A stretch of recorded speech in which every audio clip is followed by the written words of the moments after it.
सोनिया गांधी के टाइम पे वो डिसाइड करती है कि इलेक्शन कमिश्नर कौन बनेगा, और इस समय बीजेपी डिसाइड करती है कि इलेक्शन कमिश्नर कौन बनेगा, क्योंकि मेजोरिटी तो उनके पास ही है। मेरा ये है कि बीजेपी और कांग्रेस के चक्कर में हमारा लोकतंत्र क्यों कमजोर हो रहा है। बहुत बढ़िया, क्या बात है। इलेक्शन कमिश्नर को चीफ जस्टिस उसमें होना ही चाहिए, ये मेरा मानना है। देखिए, मैं अपने छोटे भाई की बात का बहुत सम्मान करता हूं, लेकिन फर्क मैं बता चुका हूं।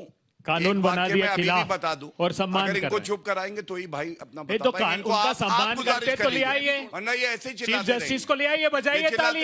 चीफ जस्टिस को लाएंगे, बजाइए ताली, चिल्लाते रहेंगे। देखिए, मैं एक बात आप मुझे ये बताइए मेरे भाई, मैं आपसे अरे चुनाव आयोग के प्रवक्ता क्यों बनते हो भाई? हम इलेक्शन मैं यहाँ कुछ बोलना चाहता हूँ। बीजेपी के पेट में दर्द होने लगता है, विशेषज्ञों के पेट में। अरे चुनाव आयोग पर आरोप है। अच्छा, सवाल उनसे था, जवाब सुन ले सर। भारतीय थैंक यू सर। जनता बहुत सारे सवाल हैं, आपसे भी पूछेंगे, अभी बच्चे देना आपसे भी चाहता हूं पूछेंगे, अंजना फिर जी। जवाब देखिए, दीजिए। बैलेंस ऑफ पावर होता है एग्जीक्यूटिव में, जुडिशरी में और पार्लियामेंट में। हाँ। ये जो संतुलन है ना, जैसे आप चीफ जस्टिस का भी चुनाव का कोई पैनल से नहीं डिसाइड हो सकता है, क्योंकि उन्होंने जुडिशरी ने एक इंडिपेंडेंस रखी है, वैसे ही पार्लियामेंट्री सुप्रीमेसी के लिए थोड़ा सा बैलेंस ऑफ पावर मेंटेन करना चाहिए तीनों संभव है। गौरव जी बस एक सेकंड, सिर्फ गौरव जी 1 मिनट, उसके बाद बोलेंगे, उस फैसले में सर्वोच्च अदालत ने क्या कहा है ये आपको जानना चाहिए।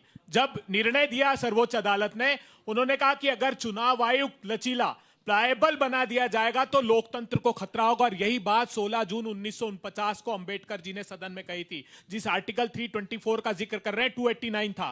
उन्होंने कहा कि भविष्य के भारत में कोई धूर्त और मूर्ख चुनाव आयुक्त न बन जाए, उसको एग्जीक्यूटिव की मुट्ठी से बाहर करने के लिए इस आर्टिकल को मजबूत बनाना होगा। और इसीलिए आपने एमएस गिल साहब को मंत्री बना दिया। हमने तो सही बोला, अम्बेडकर जी को कोट किया, मैं तुम्हें बता रही। जो गलती कांग्रेस से नहीं की वो बीजेपी करेगी। लोकतंत्र सफर करेगा, अपने पद पर रहकर के चक्कर में लोकतंत्र सफर करेगा, ये बता दीजिए। क्या ये बात सही नहीं कि अरुण जेटली ने कानून मंत्री रहते हुए 22 अप्रैल 2002 को ये कहा था कि ये जो प्रक्रिया है इसका सिटीजनशिप से ठीक है, चलिए अब जवाब दीजिए, मुझे आगे के सवाल लेने हैं जल्दी से। बिहार में घुसपैठिए, अब दुबे जी, दुबे जी, अब हो गया, बिहार का चुनाव हो गया, रिजल्ट आ गया, सर मंथन कीजिए। आपके नेता मीटिंग में लड़ रहे हैं, एक दूसरे के कपड़े फाड़ रहे हैं सर। घुसपैठियों पर अरे आपके नेता लड़ रहे हैं, कांग्रेस की मीटिंग में चिंता कीजिए। घुसपैठियों को रोकने की जिम्मेदारी गृह मंत्री, ठीक है, और वही सारे राज्यों में। चुनाव आता है घुसपैठिए आ जाते हैं अंजना जी, यही दिक्कत है। देखिए, मैं जो कहने जा रहा हूं, बीजेपी भी आती थी 2009 में, बीजेपी ने बोला था ईवीएम खराब है, मैंने नहीं बोला। जवाब दीजिए भदौरिया साहब, क्या किया जाए आपका? ये दोनों जो मुझे बता दीजिए क्या करना कर रहे हैं सर, प्लीज। ये ना संविधान का सम्मान करते हैं, ना ये आपका सम्मान करते हैं। आपने गौरव भाटिया से पूछा ना, आपने देखा कैसे दो जुड़वा भाई आ गए, बीच में कूदने लगे, देखा ना। अब मैं आपको जो बताने जा रहा हूं, तो गब्बर आएगा तो जय वीरू आएंगे ही आएंगे। अगर गब्बर आया तो जय वीरू आएगी आएगी। सुनिए, वो जय वीरू का आइकॉनिक जोड़ी था, आप लोग मत उसमें फंसिए। कभी साइकिल पे चढ़ते हैं, कभी उतर जाते हैं आप लोग। चलिए, नहीं, मैं आपको बताता हूँ, ये जय वीरू की जोड़ी नहीं है, ये बंटी पब्लिक है, आपको लूटने आए हैं। हाँ, सुनिए, जय वीरू क्यों बोलते हैं भाई आप दोनों को? क्या अच्छा नहीं लगता? अकेला नहीं, सांबा भी है। देखिए, जनता ताली बजा रही है, खुश है, आपको दुख हो रहा है। जब जनता खुश होती है, ये छाती पीटते हैं, ये मातम मनाते हैं। भारत की खुशी से इनका कोई लेना देना नहीं। सुनिए, एक प्लीज भाई, प्लीज माफ कर दीजिए, गलती हो गई कि आपसे बात करने लायक काम ही नहीं किया। अरे दुबे जी, प्लीज कैसे कर दें? Please sir, it's a request sir. Chief justice पर स्ट्रेट क्वेश्चन है बच्चे का, let him respond please. One line, पहले तो मैं बता दूं, मध्य प्रदेश का चुनाव था, यही बंटी बबली, कमलनाथ कह रहे थे अखिलेश वखिलेश को क्या लेना देना है, क्या नाम दिया? और अखिलेश यादव कह रहे थे कांग्रेस के लिए। बीच में नहीं, विक्रम और बेताल है इधर। प्लीज प्लीज, अरे हो गया भाई, आज का सब हो जाएगा। राहुल गांधी पूरा रिवॉर्ड देंगे आपको। और अखिलेश यादव ने कांग्रेस पार्टी के लिए कहा बड़ी चालू पार्टी है, इसके साथ कुछ मत करना, ये बंटी बबली है। खैर, मेरे भाई का जो उत्तर है, मैं बड़ी जिम्मेदारी से, मैं प्रवक्ता हूँ, मेरी जिम्मेदारी प्रवक्ता होने के नाते मैं वरिष्ठ अधिवक्ता भी हूँ। संविधान जो है उसकी कसम खा के आपसे कहता हूँ, जो कहने जा रहा हूँ सुनिएगा।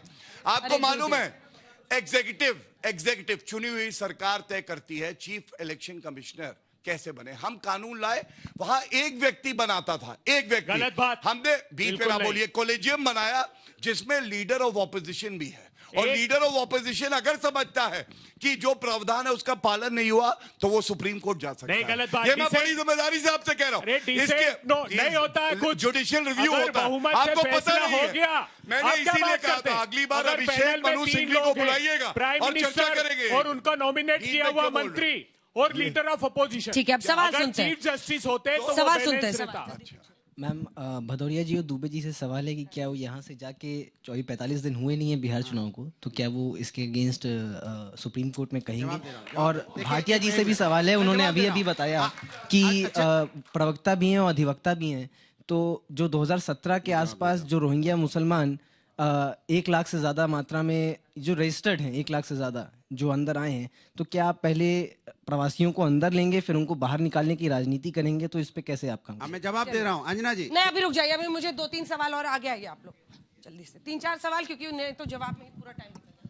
मैं जानना चाहता हूं कि जैसे कर्नाटका में भी आप लोग जीते और हिमाचल में आप जीते, तो बीजेपी वहां तो हारी है, तो आप ये बताइए वहां इलेक्शन कमीशन करवाएंगे क्या? भाभी चेक हमने नोट करके रखे। अभी रुक जाइए, अभी रुक जाइए। नोट है। मैं ये बोल रहा हूँ कि क्या चुनाव निर्वाचन आयोग पे सवाल उठाना लोकतंत्र में सही है?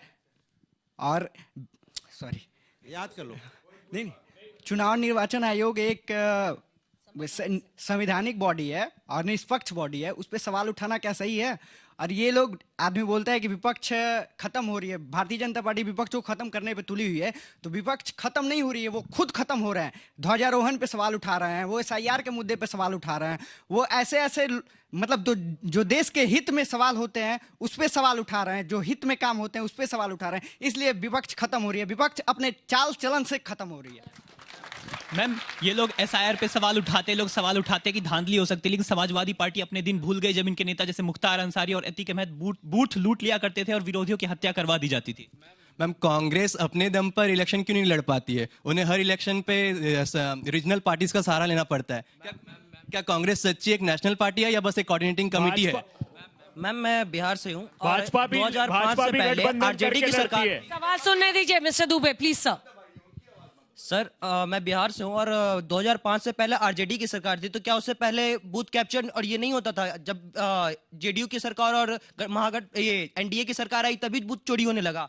और एक चीज और, आप जो कहते हैं कि ये लोग मरे तो उनको मुआवजा मिलना चाहिए, देश में लाखों करोड़ों लोग मर रहे हैं, सर कितनों को आप मुआवजा? कैसे संवेदनशील? मैम, मैं पूछना चाहता हूं कि क्या सत्ता पक्ष और विपक्ष दोनों को लगता है कि अभी जो इलेक्शन कमीशन है वो सही से काम कर रही है? क्योंकि हम एक जगह लूज बॉल मत दीजिए, इतना लूज बॉल मत दीजिए। आपको पूछना, आपका। मैं भदौरिया जी से और दुबे जी से दोनों से पूछना चाहता हूं। मेरा क्वेश्चन ये है, क्योंकि आपकी संवेदनाएं जो SIR में BLO वगैरह उनका शरीर पूरा हुआ है, बिल्कुल होनी चाहिए, लेकिन 1990 में भी वही संवेदना होनी चाहिए जो आज आपके अंदर संवेदना है, क्योंकि तब भी वो जो मरे थे या मारे गए थे वो भी किसी के पुत्र थे, उनको भी 1-1 करोड़ मिलना चाहिए। पहले जो चुनावों की धांधली होती थी उस पर ज्यादातर सवाल है। आगे आइए, आ रही हूँ उधर भी, आप लोग आगे आ जाइए। सर, मेरा क्वेश्चन है कि 2024 का जो लोकसभा इलेक्शन हुआ था तो उससे पहले SIR क्यों नहीं कराया गया था? और जो अभी दिल्ली लेजिस्लेटिव असेंबली का इलेक्शन हुआ था तो उसमें भी क्यों नहीं कराया? और बिहार में जो इलेक्शन हुआ, इतना जल्दबाजी क्या था इलेक्शन कराने को? इलेक्शन तो टाइम से ही होगा ना, SIR कराने। हाँ, ठीक। आपका सवाल? मेरा सवाल विपक्ष से है कि पहले ये हारते थे तो तब ये EVM पे सवाल उठाते थे, अब ये हारते हैं तो ये SIR पे सवाल उठाते हैं, और ये भी कहते हैं कि इलेक्शन कमीशन इनकी नहीं सुनता। लेकिन जनता तो देख रही है, क्या आप जनता में विश्वास बनाने में फेल हुए हैं? इसको आप क्यों नहीं मानते? जैसे मैं होम मिनिस्ट्री तो बीजेपी के हाथ में, सर तो घुसपैठी कैसे हो जा रहे हैं भारत में बार बार? पहले सभी बड़ों को सादर प्रणाम। मेरा नाम गौरव पांडे है। मैं ये पूछना चाहता हूँ कि आप भारत में रह रहे हो, SIR पे सवाल उठाना है, क्या सवाल उठाना ही गलत है? सवाल उठाना है तो अगर किसी को कोई चीज समझ में नहीं आ रही है, कुछ भी नहीं है, तो सवाल उठाना क्या गलत है क्या? बिल्कुल सही। आपका सवाल? पहली बात ये कि ये SIR जो हो रहा है इसको तो ये तो बात करनी नहीं चाहिए, क्योंकि देश में अनएम्प्लॉयमेंट बहुत ज्यादा है। 10 करोड़ के आसपास लोग 171 पर खर्चा चलाते हैं। विपक्ष तो उसी पर हंगामा कर रहा है और सदन नहीं चलने दे रहा है। क्योंकि मैम ये बीजेपी को करना चाहिए, क्योंकि बीजेपी ही 10 या 11 साल से इस टाइम पर है, मतलब प्रधानमंत्री है। आपको लग रहा है कि असल मुद्दा रोजगार होना चाहिए, SIR नहीं, यही कह रहे हो? चलिए ठीक है। जैसा कि अभी आपने है जो बिहार इलेक्शन का हार का कारण निकाला है, 14-15 दिन बीत चुके हैं कि आचार संहिता लगी हुई थी तो आपने 10-10 हज़ार रुपये महिलाओं के खाते में डाल दिए और वोट जो आपने खरीद दिए। तो मैं इसका एक एग्जाम्पल देना चाहता हूँ। 2023 में जब राजस्थान में इलेक्शन थे तो आपने जुलाई से है जो घोषणा के ऊपर घोषणा शुरू कर दी और आपने अन्नपूर्णा फूड पैकेट योजना के तहत उनको मिर्च मसाले बांटने शुरू कर दिए, फोन दिए, लेकिन तो भी आपके समक्ष है जो जनता ने आपकी ओर से मुंह मोड़ लिया। इसका जवाब राजस्थान में कांग्रेस की हार आप कह रहे हैं कि अगर ये सब बोलने के बावजूद हुआ पर इनको फायदा मिला। विपक्ष ने आरोप लगाया है कि 65 लाख वोट काटे गए। आपका आरोप है वोट चोरी का, आपके पास सबूत है कि 65 लाख वोट काटे गए, तो आप सुप्रीम कोर्ट क्यों नहीं जाते हैं? क्या आपको न्याय व्यवस्था में यकीन नहीं है? क्या विश्वास नहीं है? क्या निष्ठा नहीं है? मैम जो बंगाल में, हम बंगाल से हैं, जो बंगाल में टीएमसी का ये होता है तो वहां पे तो वोट चोरी होते, तो बीजेपी जो जब जीतती है तो इन लोगों को क्यों जलते हैं? क्यों बीजेपी वोट चोरी करते हैं? बेसिकली ये बता रहा है कि जब बीजेपी जीतती है तो ये लोग वोट चोरी का आरोप लगाते हैं। और टीएमसी पर क्या आरोप है आपका? टीएमसी जब टीएमसी भी वोट चोरी करते हैं तो जैसे कि बीजेपी के ऊपर इल्जाम लगाते हैं कि बीजेपी जब जीतती तब वोट चोरी करते हैं, जब टीएमसी भी जीतती तब तो वो लोग भी तो चोरी करते हैं, कांग्रेस भी तो चोरी करते हैं। ये लोग चोरी करते हैं सब। ठीक है, गुड। सर मेरा सवाल ये है वोट चोरी के ऊपर, अगर आपको इतना ही अपने ऊपर विश्वास था तो आपने सीसीटीवी फुटेज क्यों नहीं दे दिया? दूध का दूध पानी का पानी वही हो जाता। वेरी गुड, बहुत अच्छा। वोट चोरिंग तो कांग्रेस के स्टार्टिंग से स्टार्ट हो गई थी जब नेहरू जी को फर्स्ट प्रेस में बनाया गया था पीएम। मैम जैसे भाजपा बोल रही है कि सुप्रीम कोर्ट जाने के लिए कांग्रेस पार्टी को, तो सुप्रीम कोर्ट के जो मुख्य न्यायाधीश है उनको जब इलेक्शन कमीशन का जब सिलेक्शन करना होता है तो सीजीआई को क्यों हटाया गया? चलिए अब शुरू करते हैं जवाब के साथ। अंजना जी देखिए, पहली अभय जी से शुरू कर। देखिए पहले ही एक गंभीर प्रश्न लगा, वो कह रहे हैं रोजगार का मुद्दा उठाइए, नहीं बच्चों का मुद्दा उठाइए, ये सब आपके समर्थक हैं। वही तो उठाते हैं। तो ये वोट चोरी से हक चोरी का मुद्दा ही है। आप hydrogen bomb, atom bomb, Rahul ji कहते हैं हाइड्रोजन बॉम्ब लेके आए। हमने दिए प्रमाण, हमने कहा इलेक्शन कमिश्नर से, हमने कहा कि जो मधेपुरा का चुनाव है उसमें कर्नाटक में हमारी सरकार है, हमने कहा कि 11,956 डुप्लीकेट वोटर्स हैं, हमने कहा कि 40,000 फेक एड्रेसेस के वोटर्स हैं, हमने कहा कि बल्क वोटर एक एक एड्रेस पे 10,500, हमने पूरी लिस्ट दी, फहरिस्त दी। इनके पास इन्होंने कहा कि हमारे पास एक सॉफ्टवेयर है जो डुप्लीकेट वोटर्स को हम उस सॉफ्टवेयर के थ्रू पकड़ सकते हैं। आज तक सिंगल भी उस सॉफ्टवेयर को यूज करके डुप्लीकेट वोटर्स क्यों नहीं पकड़े? हम जब कह रहे हैं कि हमको ओटीपी ट्रेस दे दीजिए साहब, हमारी सीआईडी मांग रही है ताकि हम पकड़ लें कि कौन एक ऐप से, आपको जानकर आश्चर्य होगा कि एक सॉफ्टवेयर बनाया गया नियोजित रूप से वोट काटने का, तो वो पकड़ लिया गया कर्नाटक में। तब ये लगातार ईवीएम अब ठीक हो गया है? नहीं, हम देखिए ईवीएम ठीक हो चुका है। मैं सिंपल सवाल पूछ रही हूँ सर कि ईवीएम पर भी अभी शक की नजर रखनी है, नहीं रखनी है? 100% ठीक हो गया है? 100% मैं इसलिए कह रहा हूं कि आप बिहार जाइए। वो बच्चा भी पूछ रहा है। मैं नाम नहीं लूंगा क्योंकि आपका चैनल है। एक वरिष्ठतम पत्रकार ने यह आरोप लगाया कि मेरे सगे भाई ने जन सुराज पार्टी को वोट दिया, उस बूथ पर उस पार्टी को 0 वोट है। एक निर्दलीय ने आरोप लगाया कि मैंने खुद को वोट दिया, मेरा वोट। तो अगर ये संशय है, किससे कहानी से नहीं चलता है सर। नहीं, अंजना जी मुझे बताइए, सुप्रीम कोर्ट में जाके मामला उठाना चाहिए ना। ये सारे बच्चे जो आप पे विश्वास भी कर रहे हैं, वो कह रहे हैं कोर्ट तो जाइए। अरे कोर्ट बैटल फॉर देम। सुनिए, बहुत सर्वोच्च अदालत की आप बात कर, वो इन्वेस्टिगेटिव एजेंसी नहीं है। वो किससे कहते हैं? राफेल का मुकदमा जानते हैं आप? राफेल के केस में 5 जगह पर सर्वोच्च अदालत के निर्णय में गलती थी। हमने कांग्रेस का उस फैसले पर बताई कि 5 जगह गलती थी।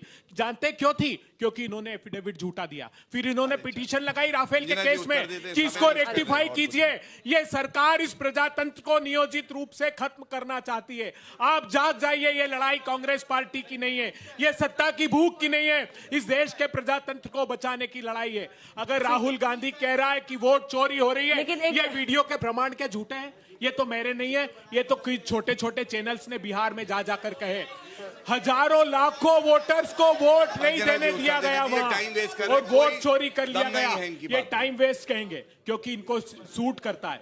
ये वोट चुरा लेकिन ये भी एक सच्चाई है कि पिछले जितने चुनाव हुए थे, अगर आप एक्चुअल नंबर्स में देखिए अभय जी, तो हर बार से ज्यादा वोटर इस बार निकले हैं चुनाव में वोट डालने के लिए, और ये लोकतंत्र पर उनका भरोसा था। तो क्यों दिल्ली से गए? मिस कर रहे हैं। आप क्या बात करती हैं? आपको समझना यहाँ के पड़ेगा। भारतीय जनता पार्टी के एक सांसद दिल्ली में वोट किया, अभी बिहार में वोट कर रहे हैं। ठीक है, भारतीय चलिए जनता पार्टी अब गौरव जी आपकी बारी है। ठीक है, आपने पूरा बोल लिया। इन्होंने दिल्ली से ले जाकर वोट कराने के लिए। क्या यह आचार संहिता का उल्लंघन नहीं था? क्या ज्ञानेश कुमार जी को नहीं दिखा? वो तो कह रहे थे जो पलायन कर गए वो भी वोट। अरे तो उनको कन्विंस करते ना, आपके लिए वोट कर देते, आपके लिए वोट क्यों नहीं कर रहे हैं लोग? नहीं, चुनाव ये अगर अनैतिक तरीके से चुनाव को प्रभावित कर रहे हैं तो दायित्व बनता है इलेक्शन कमीशन का। ठीक है, गौरव जी उसके साथ हमारी बात सुनेंगे।